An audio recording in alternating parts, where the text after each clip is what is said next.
been a while since I was inspired to do a look like this. In between reviewing products and everything, sometimes I'm limited to what I have when it comes to certain products to do with my eyes, but now I took my freedom and used all of the new makeup that I could. And I hope you're gonna enjoy this video, and without any further ado, let's jump into it.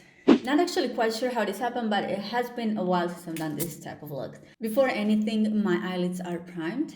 First shade that I'm going to be using is from this brand new beautiful Ethereal Eyes eyeshadow palette from Makeup by Mario. And I will be going into this shade number 1 right underneath my brow bone. I like the fact that he named these shades from 1 to 12, same as in his Master Mattes eyeshadow palette. Right here is the center where I begin, and from there I move to my right and to my left. Of course, I'm using this flat brush. Next shade is going to be this beautiful number 5 shade from the same palette. It is beautiful medium neutral transition shade. Take the excess out.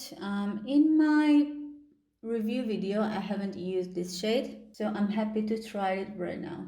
I'm going into my crease and basically connecting this shade with my previous one. Well, it is darker than I thought it's going to be. That means that now this is the true test to see how the blending works. If you watched my video where I reviewed this palette for the first time, I said countless times how much I love the fact that these eyeshadows blend so well. Why would I say that's a true test? Just because whenever you have two shades that are such a big difference range in a depth, then you can see how much actually the color blends well. Also works for the colorful palette, but that's not the case with this one, because in general browns can be, especially medium browns, can be the easiest to blend between. And yeah, so far I stand with what I said even first time. These blend so beautifully and easily. Especially I think if you're a beginner, you would love this palette. Once I'm satisfied with the blending, I will be using Huda Beauty Empowered palette. It's her newest palette. And we'll go into this shade right here, which is called Big Dreams. I've been having mixed thoughts about this one.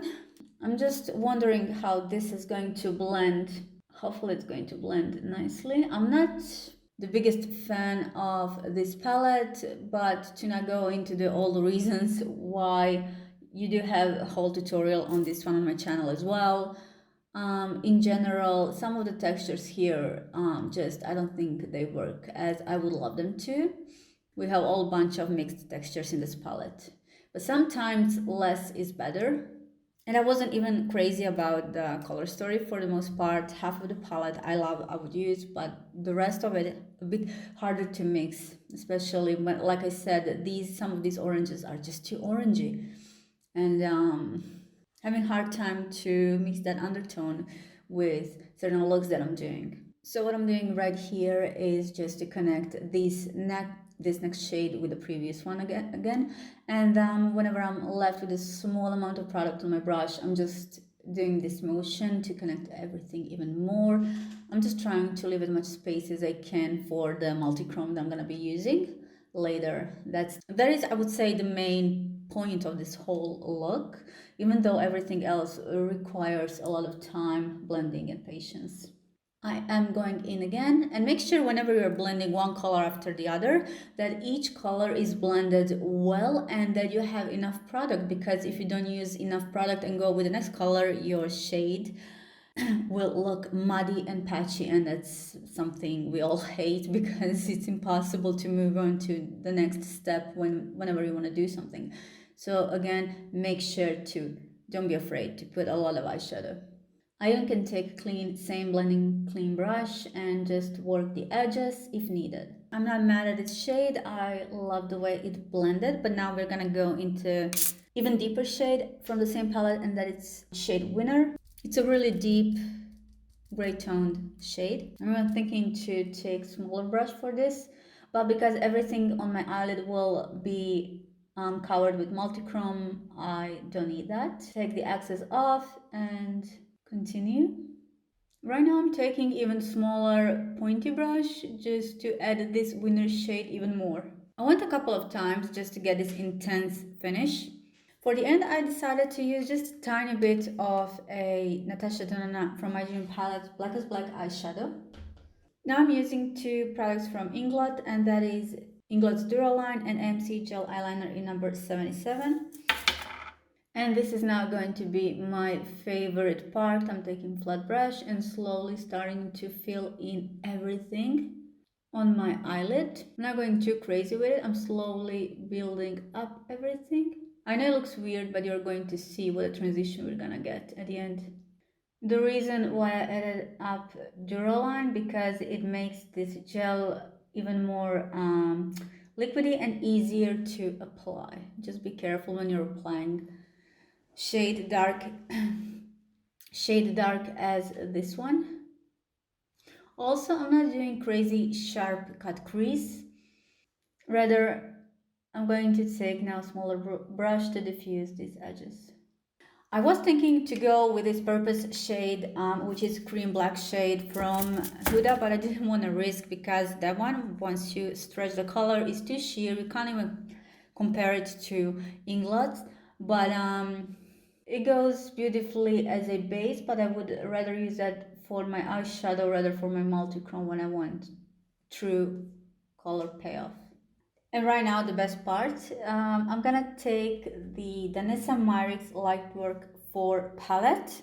I also did full review on this palette as well. And I'm taking shade Out of Body.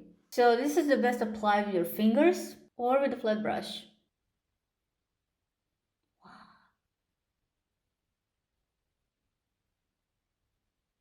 Look at that. Don't go too many times at one place because we do have black base. I will say you can even use NYX glitter primer if you have before you put this multichrome. That can be really helpful to stick the multichrome and to look. I know at the moment it looks weird, but we will connect everything. Now I'm gonna take again small pointy brush. Make sure my fingers are clean because I can do a mess with this. And now just work with the edges. At this point, I'm making sure that I actually don't have that much pigment on my brush because this multichrome is so pigmented, you will get a straight line. Just take the excess off your brush and then work the edges. And we want full opacity on our eyelid and minimum color on the edges so we can blend them onto our previous color. Now I'm using shade Escapism with a small brush. As you can see, I did leave the space clean. So I will connect this shade with the previous one.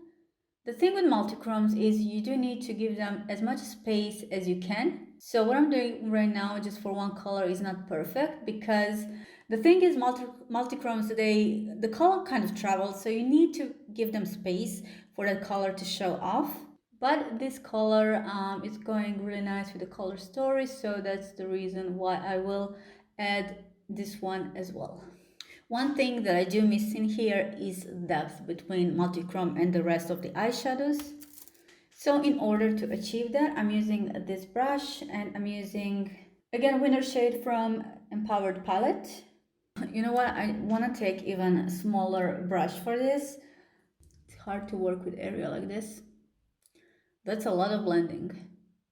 So I'm just slowly building up color in between this transition. So now for my lower lash line, whichever base you're working with. And now for this part, I'm gonna be using this purple shade from Huda Beauty. I just realized since I haven't used this, I don't know, maybe in a couple of weeks or so, the top of them dried just because they don't have that little cover. That will be so convenient, not only because these are wet formula and they dry when they're closed in a palette like this, but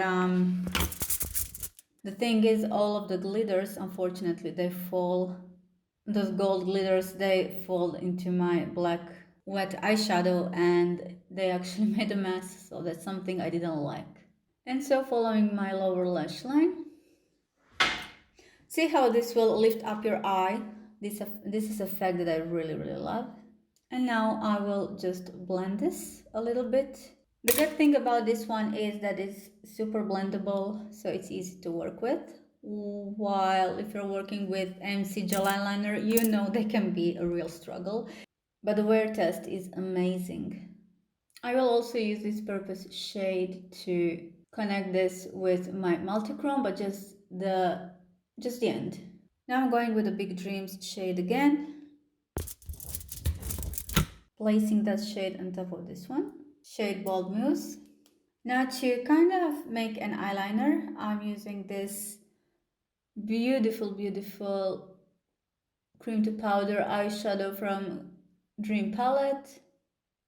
Dream Palette, my Dream Palette. It's Natasha Denona. And outlining that, just as I said, as my eyeliner. When it comes to these lashes, when I saw them in a store, I absolutely love them. That's the reason why I bought them. I wanted to try them. Then I tried them. I thought they are too thick and they don't look good. Then I had to cut them, but not their length, but their thickness. And then when it comes to final result, when I saw photos and this video, I really love them. I would say these are too heavy for everyday makeup looks, but for this purpose, they are more than beautiful. I did not expect to struggle this much with these eyelashes. The thing is, they were too thick, so I had to cut them down. So for the end, I applied some of the mascara on my lower lash line, and I also used shade number 10 from Ethereal Eyes Eyeshadow Palette and applied it underneath, not on my, but underneath my eyebrow. I will apply a little bit of MC gel eyeliner in number 69. That is it for now. I will finish off my face and I will be right back with you. So this is final look. I hope you enjoyed this video. Let me know in the comment section down below if you have any questions or if there's anything else you would like to see in the next video. But before you leave, make sure to watch this video and I will see you soon in my next one. Thank you for watching. Bye.